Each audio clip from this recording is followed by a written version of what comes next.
अखिलेश यादव का बयान पहले ही पन्ने पर सरकार अपना रटा रटाया। गैर बराबरी सिर्फ नारे से क्या खत्म होगी? यह बजट केवल 10% संपन्न लोगों के लिए है। 90% का पैसा 10% लोगों के लिए। गैर बराबरी बढ़ेगी, अमीरी गरीबी को दूरी बढ़ेगी। इस यूपी में ईज ऑफ डूइंग क्राइम चल रहा है। कंट्रोल करप्शन नहीं बल्कि तस्वीरें न छप जाए या हो रहा है। सरकार आंकड़े को छिपा रही है। इसके साथ ही आपको बता दें कि 90% यही पीडीए लोग जिनकी सुनवाई नहीं हो रही है। जब से बीजेपी की सरकार आई है, कोर्ट का सहारा लेकर एफआईआर करवाना पड़ रहा है। जिनको माउस चलाना ना होता है उनसे क्या उम्मीद की जाए? गन्ने का रेट अभी तक 20 रुपये बढ़ा है। क्या आय दोगुनी के लक्ष्य को प्राप्त हो रहा है? जो सरकार परमानेंट डायरेक्टर न दे पा रही हो उससे क्या ही उम्मीद करे? अखिलेश यादव ने कहा, एक भी जिला अस्पताल ऐसा नहीं बना है कि जिसमें गरीब का पूरा इलाज हो जाए। देश में सबसे ज़्यादा साइबर क्राइम अगर कहीं हो रहा है तो वह यूपी में हो रहा है। प्राइवेट हाथों में अगर मेडिकल कॉलेज चले जाएंगे तो गरीब का क्या होगा? क्या अटल जी के नाम पर बनने वाली मेडिकल यूनिवर्सिटी पूरी हो गई है? जो लोग पूर्वांचल एक्सप्रेसवे न पूरा बना पा रहे हैं, देश की सबसे महंगी सड़क गोरखपुर लिंक बन रही है। प्राइवेट आदमी को खुश करने के लिए ला रही है 800 करोड़ की सड़क। यूपी के सभी शहरों में जाम की समस्या है। वाराणसी में मेट्रो को नहीं दिन होने, झांसी और गोरखपुर में मेट्रो कब देंगे? यह बात अखिलेश यादव ने पूछा। दिल्ली का 10 साल का कार्यकाल खत्म हो गया और अब तक नहीं बन पाएगी मेट्रो। एक योजना जो किसी को समझ में ना आ रही है वह है मुख्यमंत्री खेत सुरक्षा योजना। सांड खेत सुरक्षा योजना तो कम से कम कहते इसको। अगर इन्होंने 1 किलो भी आलू खरीदा हो तो बता दे। मुख्यमंत्री बस गोरखपुर में बनाना चाहते हैं, निफ्ट लखनऊ में क्यों नहीं बना रहे हैं? सरकार आईटीआई और पॉलिटेक्निक को भी बेच देगी बहुत जल्द ही। आज की महंगाई में क्या 1200 रुपये में स्कूल की चीज़ें आई जाएंगी? प्राइमरी स्कूलों में बच्चों की संख्या कम हो गई है। 7 साल में मुरादाबाद में कोई जहाज़ लैंड नहीं कर पाया। आजमगढ़ में इसलिए नहीं चालू कर रहे कि हम कहीं लैंड ना हो जाए। भगवान राम के लिए जो बोला अल्लामा ने वो भी तो बोलते। बजट बहुत ही गुमराह करने वाला है। इस बजट में पीडीए के लिए कुछ नहीं है। अखिलेश यादव ने अपने लोगों के जीवन में क्या बदलाव आने वाला है? ईज ऑफ डूइंग क्राइम कैसे रोकेगा? ईज ऑफ डूइंग बिजनेस की तो बात कर रहे हो, लेकिन जो क्राइम हो रहा है उसको कैसे रोकोगे? जो आपके नाले नदियों में मिल रहे हैं उसको कैसे रोकोगे आप नालों को? कोई यूपी की नदी नहीं बची जहां पर नाले में जुड़ जाते हो जाकर के। सब गंदे नाले पहुंच रहे हैं।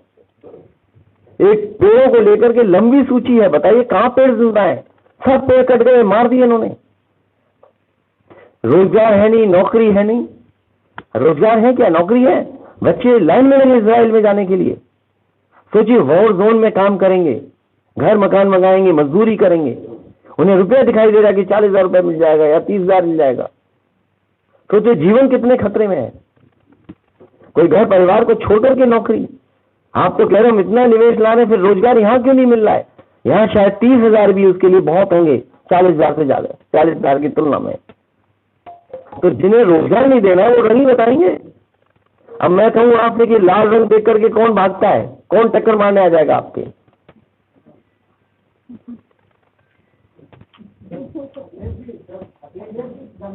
गन्ना किसानों की बात कर रहे थे आप। पक्ष भी कहता है, सरकार भी कहती है कि गन्ना किसानों का आय दुगना हो रहा है, और आप भी कह रहे हैं जो जमीनी हकीकत है तो उससे क्या प्रयास होने का आप द्वारा स्वयं इस टाइप से सवाल उठाए जाएंगे कि गन्ना सरकारी समितियों का चुनाव विगत कई वर्षों से लंबित पड़ा हुआ है, तो अपना देश इस पक्ष को भी रखेंगे। जिसका अपना देश है कि 14 दिनों के अंदर यदि गन्ना किसानों का भुगतान ना हो तो ब्याज से भुगतान हो, लेकिन ब्याज नहीं मिल पा रहा। बीजेपी अपने मैनिफेस्टो को बनाने के बाद न पढ़ती है न अमल करती है।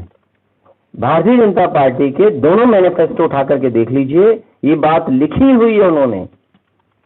कि 15 दिन के अंदर भुगतान हो जाएगा, 15 दिन के अंदर भुगतान नहीं होगा तो इंटरेस्ट के साथ वो भुगतान होगा।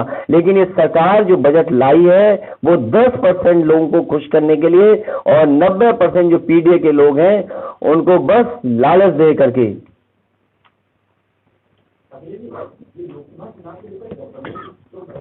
अरे बजट पे बात करो कुछ, या नहीं पढ़ा आपने भी बजट? बता दिया तो फिर बजट पे ही पूछिए। आप पूछिए रोजगार कहाँ मिल रहा है बजट से, कोई निवेश आया? बताइए सुपर कंडक्टर्स पे निवेश आने वाला है और वो जा रहा गुजरात में निवेश। प्रधानमंत्री यहाँ बना रहे हैं, हम लोग यूपी के लोग बना रहे हैं और सबसे बड़ा इन्वेस्टमेंट गुजरात चला जा रहा है। अभी गुजरात में जब इन्वेस्टमेंट समिट हुई जहाँ प्रधानमंत्री जी तारीफ कर करके आए तमिलनाडु की कि मेक इन इंडिया का सपना कोई पूरा कर रहा है तो तमिलनाडु कर रहा है, उत्तर प्रदेश क्यों नहीं पूरा कर रहा है वो मेक इन इंडिया का सपना? ये सवाल ये है कि भाई यूपी में क्यों नहीं इन्वेस्टमेंट आ रहा है? और अगर आया होता तो हमारे नौजवानों को विदेश जाना पड़ता रोजगार के लिए, उस वॉर जोन में जो वॉर खत्म ही नहीं होना है। ये हमेशा यही कहेंगे जिस सरकार को यही नहीं पता हो कि रोजगार दर क्या है, बेरोजगारी दर क्या है। लोग निराश हैं, बैठे हैं, काम मांगने नहीं जा रहे हैं। आप इसी से अंदाजा लगा लीजिए, जो अभी पुलिस की भर्ती निकली है लगभग 60 लाख लोगों ने फॉर्म भरा है, 60 लाख लोगों ने। खरीफ विपणन परियोजना के अंदर मक्का, बाजरा तथा ज्वार के लिए भारत सरकार न्यूनतम समर्थन मूल्य निर्धारित किए गए थे। प्रदेश सरकार द्वारा किसानों से न्यूनतम समर्थन मूल्य पर खरीद करते हुए किसानों के बैंक खातों में सीधे भुगतान किया गया। और आपको याद हो आलू के लिए इन्होंने बजट में रखा था पैसा। अगर इन्होंने 1 किलो भी आलू खरीदा हो तो बता दो, 1 किलो भी आलू। ये फसलें तो भूल जाइए, मक्का, बाजरा और सब भूल जाइए, ज्वार, गेहूं भी प्राइवेट लोगों से खरीदवा दिया, धान की कभी कीमत नहीं थी। अगर इन्होंने 1 किलो आलू भी खरीदा हो तो बता दें सरकार ने, और कहां से खरीदा ये भी बता दें सरकार। गोरखपुर में सैनिक स्कूल ले लिया, बनारस ने निफ्ट ले लिया, पूरे उत्तर प्रदेश को क्या मिला? मुझे याद है जिस समय कांग्रेस की सरकार थी दिल्ली में, उन्होंने कहा कि हम एक सैनिक स्कूल के लिए पैसा देना चाहते हैं, उसके लिए जगह सरकार उपलब्ध करा दे। मैंने उस समय की सरकार से लेंगे तो आपके एक अमेठी के सैनिक स्कूल के लिए भी जमीन और बजट सब दूंगा मैं। जब ये शर्त रखी तो उसका परिणाम यह हुआ, अमेठी के साथ साथ 2 सैनिक स्कूल और मिले। समाजवादी सरकार ने 3 सैनिक स्कूल उत्तर प्रदेश को दिए, जिसमें एक मैनपुरी और कन्नौज का मैंने काट करके झांसी कर दिया था बुंदेलखंड में। तो 3 सैनिक स्कूल बनाए थे। हमारे मुख्यमंत्री खुश हैं, केवल गोरखपुर में बन जाओ, कहीं बने नहीं सैनिक स्कूल। तो उत्तर प्रदेश में और सैनिक स्कूल क्यों नहीं मिले? एक ही क्यों, 5-10 क्यों नहीं? और निफ्ट, लखनऊ जैसे अच्छे कपड़े, लखनऊ से अच्छा कहीं भी डिजाइनर का काम हो रहा तो बता दें। देश के जितने भी डिजाइनर हैं, जो बड़े बड़े डिजाइनर हैं, चाहे वो जरदोजी हो, चिकनकारी हो या और हाथ से काम हो, आर्टिसंस का काम हो, आपके बनारस और लखनऊ और बरेली और फर्रुखाबाद में बेहतरीन काम होता है।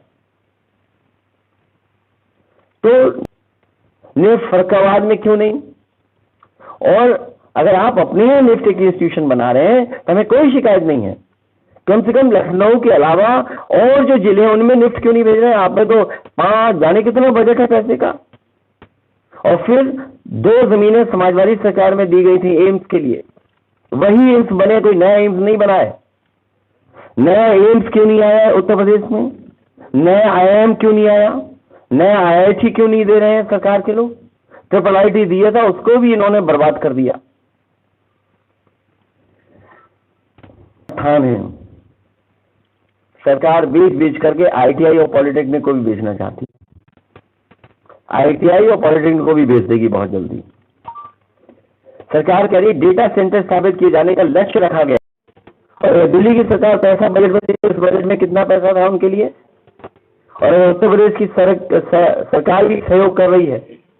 या किसी इन्वेस्टर को ला रही है, तो इन्वेस्टर को क्या इंसेंटिव दे रहे हो जो आप 4000 मेगावाट क्षमता का आपका पावर प्लांट आ जाएगा?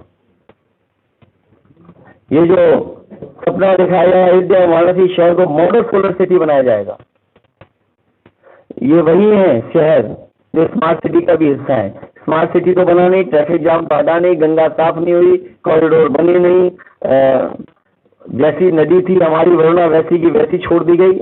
जो घाट समाजवादी अपने नेताओं के नाम से बना रहे थे, उन घाटों को कब्जा कर करके अपने नाम पर बना लिए। मेट्रो से याद आया, नोएडा टू ग्रेटर नोएडा समाजवादियों की देन, दिल्ली से जोड़ने वाली नोएडा को समाजवादियों की देन। ये बताएं झांसी में और गोरखपुर में मेट्रो कब बनेगी? और मैं हर बार पूछता हूं, लगता है मुझे पूछना बंद करना पड़ेगा, क्योंकि मुख्यमंत्री जी ने सबसे पहले घोषणा मेट्रो बनेगी। दिल्ली का 10 साल का कार्यकाल खत्म हो गया, यूपी का अब केवल 3 बजट उन्हें पेश करने हैं, तो 3 बजट में तो नहीं बन पाएगी, ना गोरखपुर की ना झांसी की। एक ये विशेष योजना आई है, इसको मैं भी नहीं समझ पाया, क्योंकि बजट स्पीच में कोई उसको एक्सप्लेन भी नहीं किया है। मुख्यमंत्री खेत सुरक्षा योजना, क्या मुख्यमंत्री जी अलग से भर्ती करेंगे इसकी किसी की? मुख्यमंत्री खेत सुरक्षा योजना प्रारंभ की जा रही है, जिसके लिए 50 करोड़ रुपए की व्यवस्था प्रस्तावित है। मैं अगर बात समझ सकता हूं तो ये वही योजना है जिसके बारे में अक्सर मैं ट्वीट करता हूं कि उससे जान बचाओ, लोगों को बचाओ और खेत बचाओ। तो मुख्यमंत्री खेत योजना क्यों रखी इन्होंने, सुरक्षा योजना? कम से कम ये तो कहते ना, सांड खेत सुरक्षा योजना, तो इससे खेत भी बचते, लोगों को समझ में भी आता कि हमारे खेत की सुरक्षा के लिए योजना बन रही है। अगर मैं नहीं समझ पा रहा हूं तो मैं अपने पत्रकार साथियों से कहूंगा कि कृपा करके मुझे समझाने का काम करें। जो भी हैं, तमाम बीमारियां हैं, अगर छुट्टा जानवर ऐसे घूमता रहेगा जिसकी कोई देखभाल नहीं करेगा, तो मुझे कोई साइंटिफिकली ये बता दे, और किसी भी प्रोफेसर या वेटनरी जो डॉक्टर हैं या जो इस क्षेत्र में लगातार काम करते हैं, कि जो छुट्टा जानवर है अगर उसका इलाज नहीं होगा तो बीमारी तो कंटिन्यू रहेगी। हम कितना भी रोकथाम करेंगे, तो हम अगर रोकथाम अपने घर मोहल्ले या जो हम डेयरी या अपने जानवर, उनकी तो रोकथाम मान लीजिए सरकार या वैसे वैक्सीन से कर लेंगे अपने इलाज से।